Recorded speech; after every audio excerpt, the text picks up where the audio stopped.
Ο τίτλος της έκθεσης είναι «Αγαπημένες προκλήσεις». Αυτό εδώ παρουσιάζω μερικά από τα θέματα τα οποία με απασχόλησαν σε όλη την καλλιτεχνική μου διαδρομή. Τώρα στους δύσκολους καιρούς που βρισκόμαστε και βιώνουμε όλοι, είναι μια βίαιη εποχή και σκληρή, εάν ο καλλιτέχνης με το μέτρο, με την ευαισθησία του και με τα χρώματα μπορεί να μας ταξιδέψει σε ένα άλλο επίπεδο, θα είναι ευχής έργο.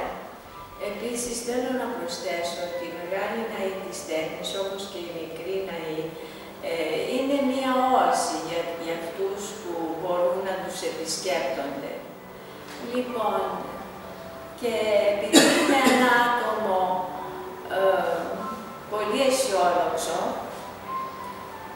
θα ήθελα να σας καλέσω στην επόμενη μου έκθεση, η οποία θα γίνει μετά 5 χρόνια, γιατί κάθε 5 χρόνια παρουσιάζω τη δουλειά μου και γι' αυτό σας λέω ότι δηλαδή το έτος 2020.